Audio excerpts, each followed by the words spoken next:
So hello and welcome guys, एक नई video में आपका स्वागत है। और ये है आपकी पार्ट 2 मशीन डिज़ाइन की। काफ़ी टाइम बाद वीडियो आ रही है तो मैं था सिंपल सा, इसका रीज़न यही है।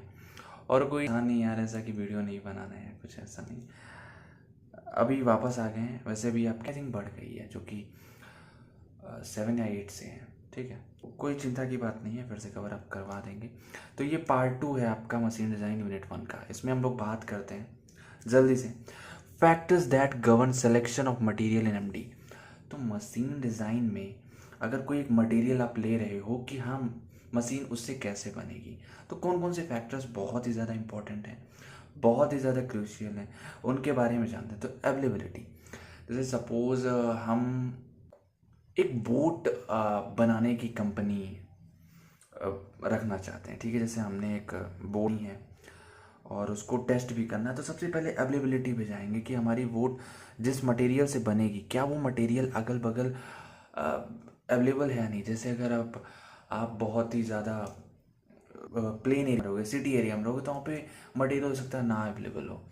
अब आप वहीं फॉरेस्ट के अगल बगल रहोगे तो वुड आपको ईजिली मिल जाएगी, ठीक है, जिसका कॉस्ट भी कम होगा। कॉस्ट का मतलब ये है कि जो सामान आपको चाहिए उसकी कॉस्ट नॉर्मल होनी चाहिए। ये नहीं कि आप उसकी कॉस्ट बहुत ज़्यादा हाई है तो आप उसे ले ही नहीं पाओगे, तो बनाओगे क्या।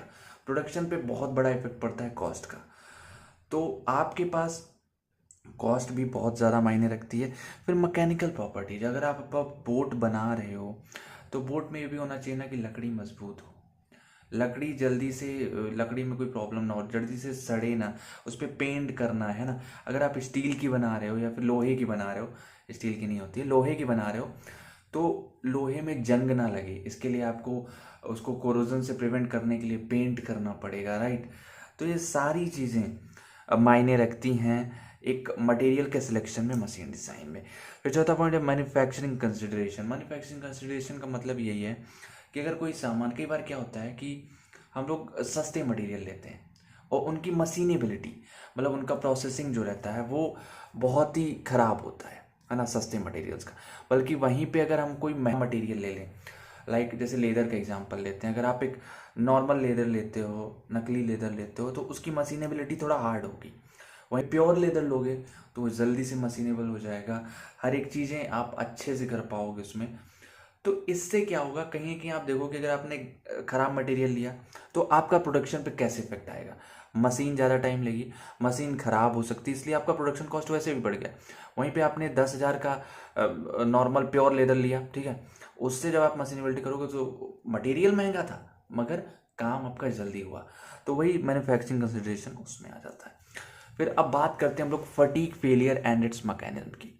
फटीग क्या होता है, अगर मैं सिंपल आपसे पूछूं, अगर आप जिम जाते हो तो आप जब वापस आते हो तो आप कहते हो कि बॉडी मास फटीग है, बहुत ज़्यादा थक सा गया हूँ, तो वही है फटीग। वही सेम चीज़ अगर मटेरियल में आ जाए, लाइक लोहे में, स्टील में, कॉपर में, ठीक है, तो वहाँ पे फटीग फेलियर हो जाता है। मतलब एक तरीके से फटीग फेलियर नहीं, फटीग फेलियर इन मटेरियल हो जाएगा।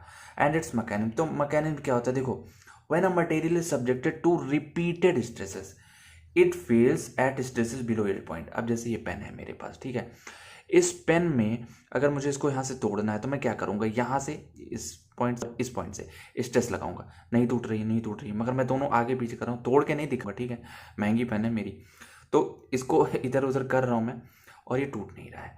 तो अब इससे सिंपल यही है कि जब हम रिपीटेड स्ट्रेस लगाएंगे, मान लो ये पेन टूटनी थी हमारी 10 न्यूटन में, ठीक है, 10 न्यूटन की फोर्स में टूटनी थी, अभी मैं बार बार लगा रहा हूँ तो एक टाइम ऐसा है कि 7.5 न्यूटन में टूट जाएगी, है ना।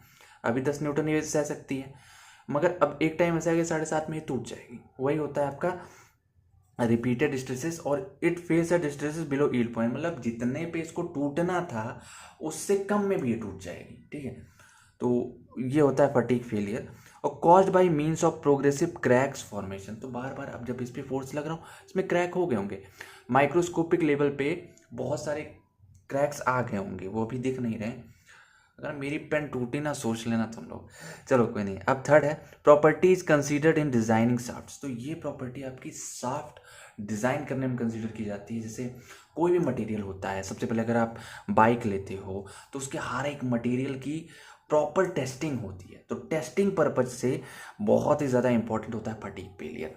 ओके, अगला पॉइंट है connecting rods, springs, gears etcetera. इन सबको बनाने के लिए हम लोग फटीग फेलियर का सहायता लेते हैं, फटीग फेलियर की हेल्प लेती हैं। That's it.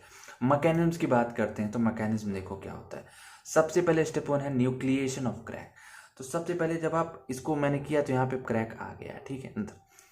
तो जब क्रैक हुआ, जैसे मान लो मटेरियल हमारा, तो ये क्रैक एक जनरेट हो गया जो कि विजिबल नहीं होगा। दूसरा क्या हुआ, स्टेप 2 क्रैक ग्रोथ। अब आप फोर्स लगाए जा रहे हो, लगाए जा रहे हो, लगाए जा रहे हो, तो वो क्रैक जो है इतना छोटा था अब इतना बड़ा हो गया, ठीक है, इतना बड़ा हो गया वो क्रैक।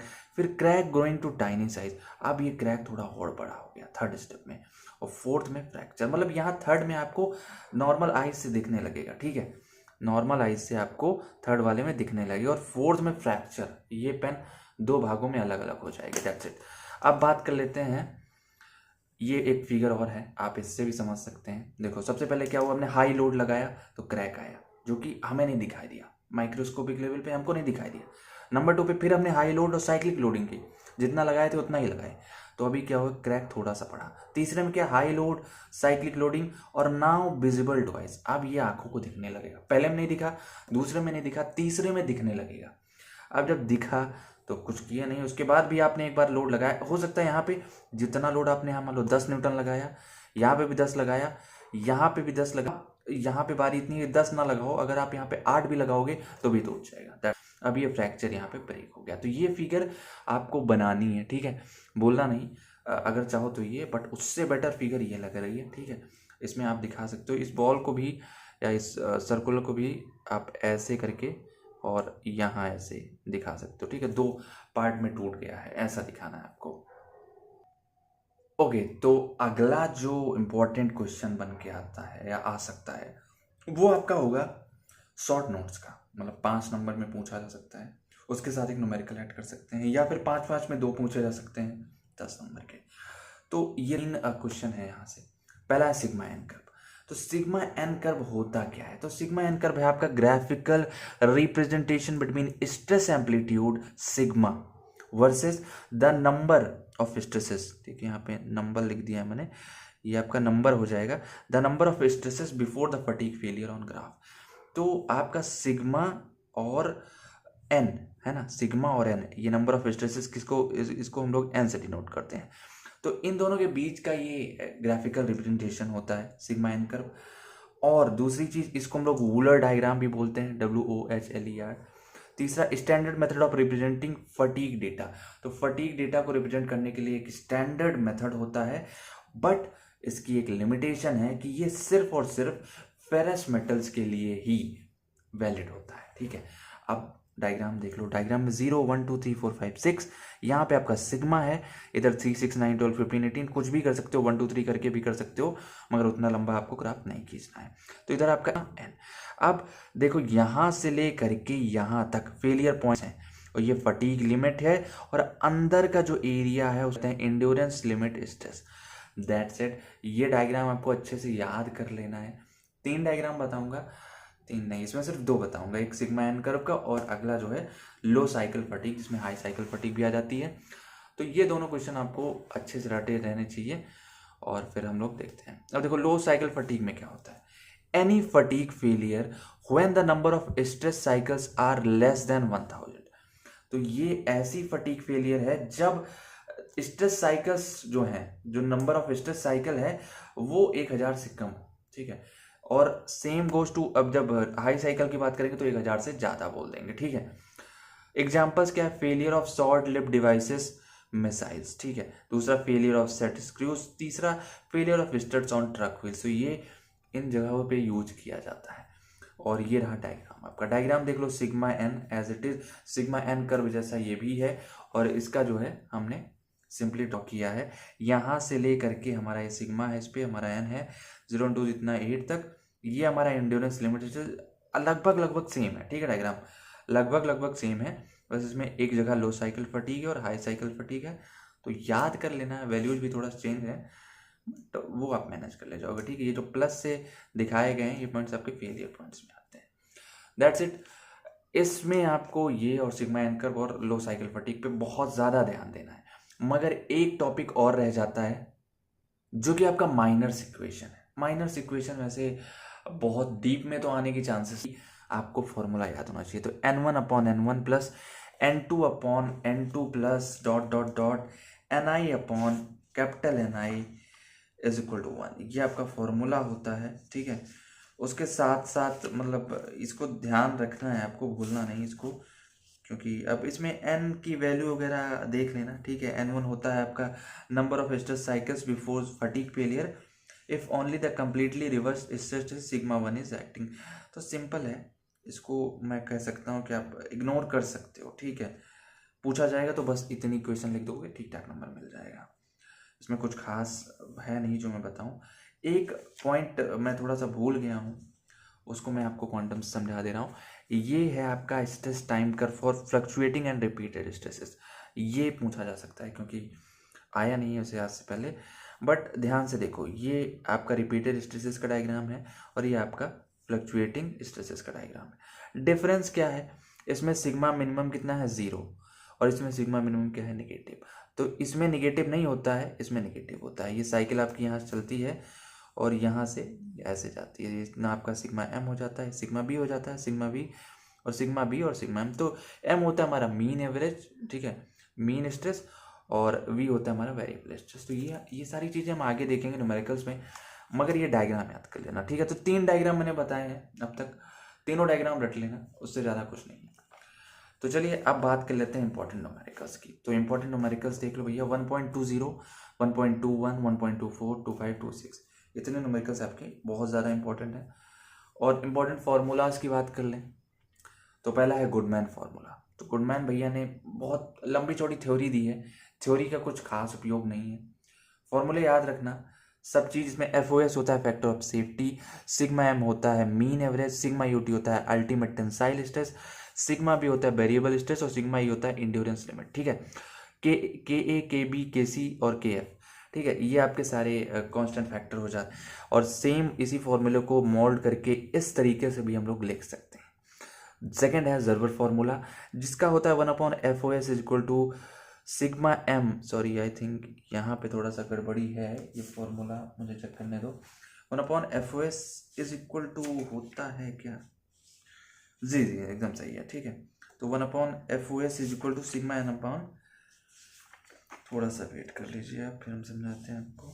हाँ ठीक है, तो ये फॉर्मूला आपका दिया है जरूर फॉर्मूला में 1/FOS equal to sigma m, फिर से mean average, sigma UT ultimate tensile stress, FOS factor of safety, sigma B variable stress, sigma E endurance limit stress. ये सारी वैल्यूज मैं आपको न्यूमेरिकल में थोड़ा सा क्लियर करूंगा। बाकी सोडरबर्ग फार्मूला, ये 3 लोग थे, तीनों लोगों ने अपना अपना फार्मूला, अपना अपना रिलेशन दिया है जो कि इंपॉर्टेंट हो जाता है। ओके, तो सिग्मा n अपॉन, इसमें YT जो है यील्ड स्ट्रेंथ हो जाता है, बाकी हर एक चीज़ें सब कुछ सेम है। फिर जो न्यूमेरिकल में आएगा हमारा मीन फोर्स, उसे हम लोग WM से नोट करते हैं, मीन वेट भी हो सकता है, और उसका फॉर्मूला होता है W max plus W min upon 2, और मीन स्ट्रेस को निकालने के लिए हम लोग सिग्मा m से इसे रिप्रेजेंट करते हैं और ये WM अपॉन A हो जाता है। फिर वेरिएबल फोर्स और वेरिएबल स्ट्रेस भी सेम है, बस इसमें माइनस रहता है एंड इसमें W। तो चलिए अब न्यूमेरिकल पे चलते हैं जल्दी से। ओके, तो सबसे पहला न्यूमेरिकल हम यहाँ से शुरू करते हैं। ठीक है, 1.24 में ध्यान से देखना है आपको कि क्या क्या चीज़ें हैं। A machine component is subjected to a bending stress varying from 300 MPa to -150 MPa, ये पास्कल में हो जाता है। ठीक है, calculate the minimum required ultimate strength if the factor of safety is 1.5।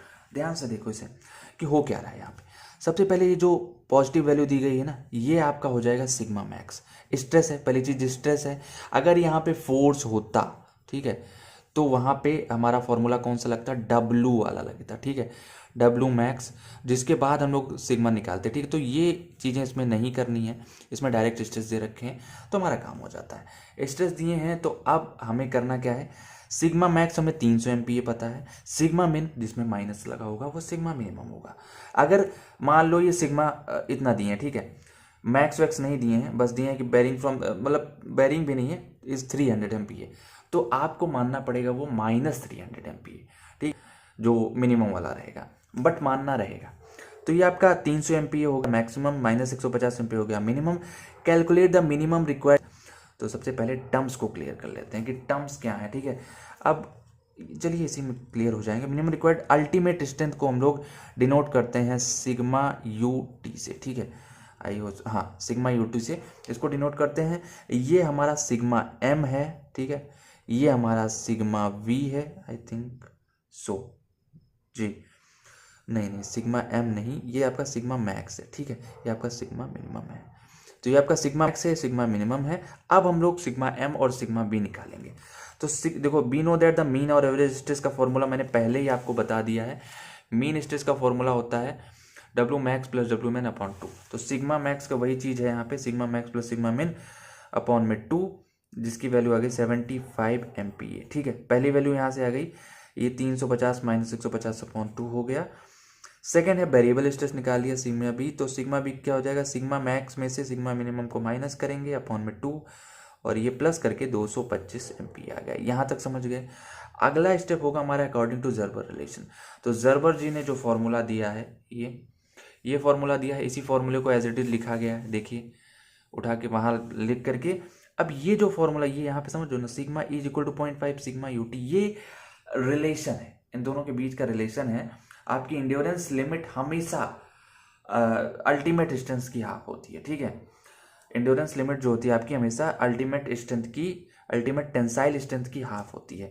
तो ये रिलेशन आपका पहले से आपको पता होना चाहिए। ये पता है तो उठा के इंची में रखना है। एफओएस कितना दिया है हमारा, एफओएस होता है factor of safety. I hope so आप समझ रहे हो, ठीक है। फैक्टर ऑफ सेफ्टी दो मटेरियल के लिए अलग अलग भी दी जा सकती हैं। और यहाँ पे 1 upon FOS is equal to sigma M upon sigma UT का होल स्क्वायर। ये है सिग्मा एम की वैल्यू हमने निकाल ली है 75 रख दिया। सिग्मा यूटी हमें नहीं पता है, तो हमने सिग्मा यूटी की वैल्यू एज इट इज रख दिया, प्लस फैक्टर ऑफ सेफ्टी कितना है 1.5, प्लस सिग्मा बी की वैल्यू हमने 225 निकाल रखी है, और यहाँ पे बचता है हमारा सिग्मा ई। तो सिग्मा ई हमें पता है कुछ, अब सिग्मा यूटी के फॉर्म में, मतलब अब सिग्मा यूटी को आना पड़ेगा, है ना। तो सिग्मा यूटी को आने के लिए हम लोग नेक्स्ट पेज पे चलते हैं। तो यहाँ देखो, यहाँ क्या हो रहा है, इतना आया, ठीक है, 8437 इतना अपॉन में सिग्मा यूटी स्क्वायर। यहाँ से इसको इक्वेट कर लिए, यहाँ पे इक्वेशन बनी। इक्वेशन को रखने के बाद आपका बी स्क्वायर माइनस 4ac वाला फॉर्मूला लगा करके अपॉन में 2a हो गया। सब कुछ करके इन्होंने ये आंसर निकाला है। आई होप सो इतना क्लियर है। तो सबसे पहला स्टेप क्या करना है और सबसे लास्ट स्टेप क्या, वही जान लो। पहले स्टेप में आपको सिग्मा एम और सिग्मा बी की वैल्यू निकालनी है, उसके बाद जर्बर रिलेशन में रख देना है, ठीक है। That's it. अब बात करते हैं हम लोग, यहाँ पे आपको तीनों फॉर्मूले रटे होने चाहिए, जर्बर, सोडरबर्ग और गुडमैन, ठीक है। उससे ज़्यादा इसमें जितने न्यूमेरिकल्स खास नहीं है। अगला न्यूमेरिकल देखते हैं, और इसको हम लोग आई थिंक कवर किससे करें यार, कोई नहीं, चलो इसमें हम लोग वैल्यूज वगैरह कुछ भी नहीं देखने वाले हैं, सब कुछ जानेंगे क्या है। A bar of circular cross section is subjected to alternating tensile forces varying from minimum, ये आपका सिग्मा मिन हो गया, ठीक है, 200 किलोन्यूटन टू अ मैक्सिमम, ये आपका सिग्मा मैक्स हो गया 500 kilonewton. It is to be manufactured of a material with an ultimate of sigma UT, okay. ये आपका सिग्मा यूटी है, आई थिंक मैं थोड़ा सा, ये आपका सिग्मा यूटी है, sigma UT ultimate tensile strength जो कि 900 MPa है, and an endurance limit of 700। Sigma E की भी वैल्यू देती है भाई साहब। सिग्मा ई आपने देखा था पीछे, जो कि कितना था 0.5 टाइम्स सिग्मा यूटी। तो यहाँ पे आपको सिग्मा ई की भी वैल्यू देती है, जो कि कितनी है 700 MPa।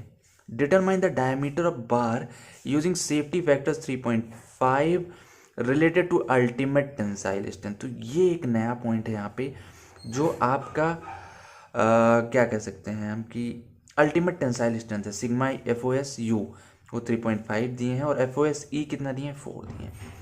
उसके साथ साथ limit and stress concentration factor जो कि आपका 1.65 है। तो स्ट्रेस कंसंट्रेशन फैक्टर को हम लोग के एफ से डिनोट करते हैं, और इसकी वैल्यू भी 1.65 दी है।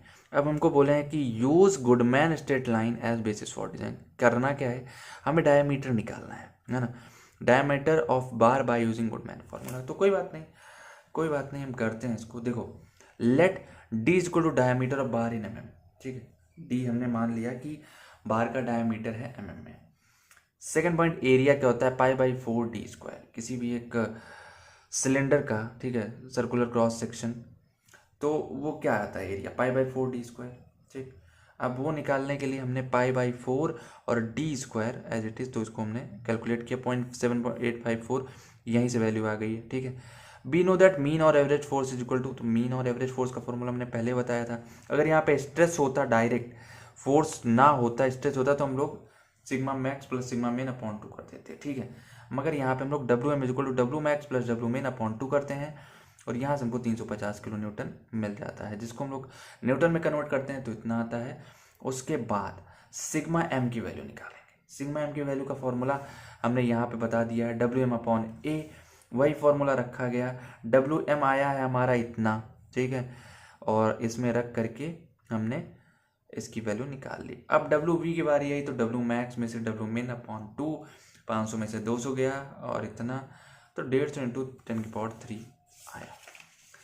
न्यूमेरिकल्स आपके इजी पढ़ेंगे अगर एक बार समझ गए तो, ठीक है। फिर वेरिएबल स्ट्रेस भी sigma V equal to W B upon A, as it is आपके इंपॉर्टेंट फार्मूलाज में मेंशन्ड है, और उसी में रख करके हमने वेरिएबल सिग्मा एम की वैल्यू हमने निकाल ली, सिग्मा वी की वैल्यू निकाल ली। अब डायरेक्ट फॉर्मूले में रखना है हमको। देखो ये फॉर्मूला होता है, इसमें सिग्मा बी की वैल्यू हमें पता है, हाँ पता है। सिग्मा ई की वैल्यू पता है, क्वेश्चन में दी गई है 700 करके, तो हमें वो भी पता है। फैक्टर ऑफ सेफ्टी अपॉन ई पता है, हाँ पता है, 1 तो 1 ही होता है। सिग्मा एम पता है, हमने निकाल लिया है, ठीक है। और के एफ हमें दिया गया है, सिग्मा यू टी हमें दिया गया है, आई थिंक हाँ 900, सिग्मा यू टी दिया गया है, F O S of U दिया गया है, तो बस आंसर रखना है। अब डी कहाँ से आएगा आपका, तो भैया जो आपने सिग्मा एम रखा है, सिग्मा एम या के F, I think so, D हमारा इतना है और सिग्मा एम, हाँ सिग्मा एम में आपका डी आ रहा है, ठीक है, ध्यान से देखोगे तो डी आ गया, यहीं से आपका डी वैल्यू निकल आएगी। Simple as that. न्यूमेरिकल्स में कुछ खास नहीं है मेरे हिसाब से तो भाई। अब देखो अगला क्वेश्चन है, a steel connecting rod is subjected to a completely reversed axial load of 160 kilo newton, suggest the suitable diameter of the rod. इसको बंद करते हैं, पहले समझते हैं, ठीक है। इसे a steel connecting rod is subjected to a completely reversed axial, मतलब आपका सिग्मा मैक्स 160 है, सिग्मा मिन तो कहीं दिख नहीं रहा है। तो मैंने क्या बताया था आपको स्टार्टिंग में, अगर नहीं दिया है तो इसी की हम निगेटिव वैल्यू ले लेंगे, मतलब जो हमारा सिग्मा मिन रहेगा, ठीक है, वो हमारा हो जाएगा -160 न्यूटन, ठीक है, किलो न्यूटन, ठीक है, यहाँ पे किलो न्यूटन है। और उसके बाद अगर हम लोग देखें तो suitable diameter of the rod using factor of safety 2, ठीक है, द अल्टीमेट टेंसाइल स्ट्रेंथ, तो फैक्टर ऑफ सेफ्टी हमें FOS 2 दिया गया है, और अल्टीमेट टेंसाइल स्ट्रेंथ को सिग्मा डिनोट करते हैं, जो कि 1100 MPa दिया गया है, 930, ठीक है। तो सिग्मा YT की वैल्यू आई है। अच्छा अब मैं आपसे पूछूं, ये फॉर्मूला दिखा रहा हूँ, सिग्मा YT किस फॉर्मूला है ना, तो सिग्मा YT आप देखोगे इसमें है, इसमें सिग्मा UT है, इसमें दूर दूर तक YT नहीं है। एक फॉर्मूला है जिसमें डायरेक्ट YT दिख रहा है आपको, ये रहा, तो हम ये वाला फॉर्मूला यूज करेंगे, ठीक है। तो आपको अगर इतने फॉर्मूला याद रहेंगे, terms I hope so clear हो गए होंगे, नहीं होते तो मैं एंड में एक बार और समझा दूंगा, ठीक है। तो अब बात कर लेते हैं यहाँ पे, हाँ ये रहा, हमने फॉर्मूला फट से रखा नहीं, उससे पहले ये देखना है ना, डायमीटर ऑफ रॉड निकालना है हमें, तो फॉर्मूला हम लोग सोडरबर्ग यूज करेंगे। मीन और average load WM is equal to W max plus W min upon में 2, 160 प्लस माइनस अपॉन 2, तो 0 हो गया। सिग्मा एम की वैल्यू भी आपकी 0 आ गई। फिर वेरिएबल लोड निकाला हमने, तो डब्ल्यू मैक्स माइनस डब्ल्यू में, तो ये हो जाएगा 320, आई होप तो 60 120 और 320 में से 2/2, तो हो जाएगा 160, ठीक है, 160 किलो न्यूटन। और यहाँ से आपकी सिग्मा बी की वैल्यू कुछ इतनी आएगी, क्योंकि ए की वैल्यू हमारी π/4d² आएगी। कैसे, क्योंकि हमने पहले क्वेश्चन में देखा था क्या एरिया होता है π/4d², π/4d जब सॉल्व करेंगे तो 0.7854d² आ जाएगा। Is that clear?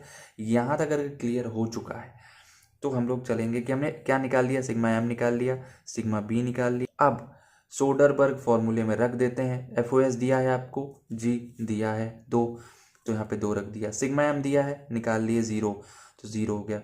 अब YT की बात करें तो कितने हैं, सिग्मा YT हमें निकालना है, तो इसको एज इट इज रख देंगे। सिग्मा V हमने निकाल लिया है, इतना आया है। सिग्मा E हमको दिया गया था, सिग्मा E नहीं दिया है, I hope so, sigma E आपको नहीं दिया है, तो सिग्मा ए की वैल्यू फिर से हम लोग यहाँ पे वही रखेंगे equal to 0.5 sigma U T. ठीक है, ये आपको फॉर्मूला पता होना चाहिए, 0.5 टाइम्स सिग्मा यू टी। तो इसी फॉर्मूले में रख करके हम लोग यहाँ पे आते हैं। यहाँ पे जब आओगे तो देखो 1/2 0.930, तो ये तो 0 हो जाएगा। प्लस में इसी को सॉल्व करते हैं और सिग्मा ई की वैल्यू 0.5 सिग्मा यू टी रख देते हैं। तो जितना सिग्मा यू टी था उसको हम लोग 0.5 से डिवाइड कर लिया, मल्टीप्लाई कर लेते हैं। ठीक है, तो ये सारी चीज़ें यहाँ तक क्लियर। डी स्क्वायर की वैल्यू इतनी आती है और डी की वैल्यू अंडर रूट में 740 आ जाएगी, जिसकी वैल्यू 27.22 mm। तो ये क्वेश्चंस कुछ खास इंपॉर्टेंट थे। 1.27 काफ़ी कॉम्प्लेक्स क्वेश्चन हो जाता है, आने की चांसेस नहीं है, मतलब पर हैं, और इसलिए मैं इस क्वेश्चन को छोड़ रहा हूँ। बट अगर आ जाता है तो लगभग चीज़ें आप पढ़ोगे तो आपको ये देखो सिग्मा यू टी आराम से दे दिए हैं, सिग्मा वाई टी दे दिए हैं, 40C8 का फॉर्मूला। इसके लिए आपको डिज़ाइन डेटा बुक की जरूरत पड़ेगी, जो कि यूनिट ऐसा क्वेश्चन है जिसमें आपको डिज़ाइन डेटा बुक की ज़रूरत पड़ती है। ठीक है, अब लास्ट में मैं आपको एक बार सारे टर्म्स क्लियर करा दे रहा हूँ। ठीक है, उसको ध्यान से देख लो आप। अब बात करते हैं यहाँ पे FOS हमारा होता है फैक्टर ऑफ सेफ्टी। ठीक है, सिग्मा एम होता है हमारा मीन स्ट्रेस, सिग्मा यूटी होता है हमारा अल्टीमेट टेंसाइल स्ट्रेंथ, और सिग्मा ई होता है हमारा इंड्योरेंस यील्ड लिमिट। ठीक है, और के एफ के ए के बी के सी हमारे स्ट्रेस कंसंट्रेशन के कांस्टेंट होते हैं। ठीक है, आपको कभी भी दिखेगा, वैसे तो के ए के बी सी आता नहीं जल्दी से। सी का होता है वेरिएबल स्ट्रेस,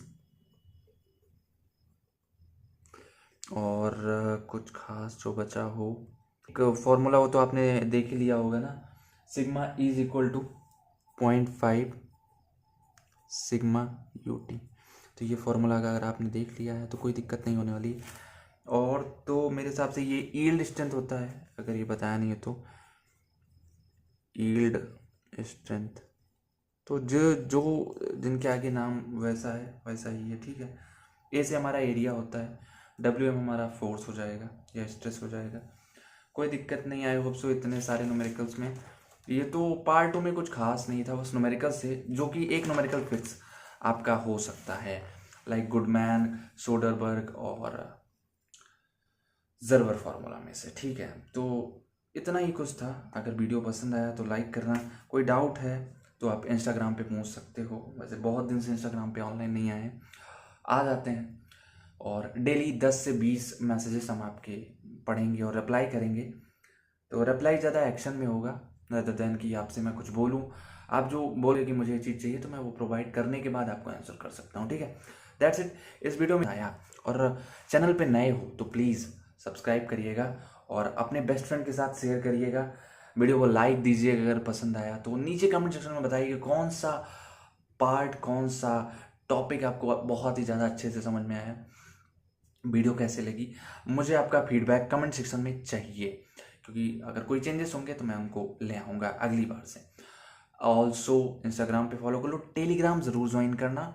जल्दी मिलते हैं आपसे अगली वीडियो में, बहुत जल्द।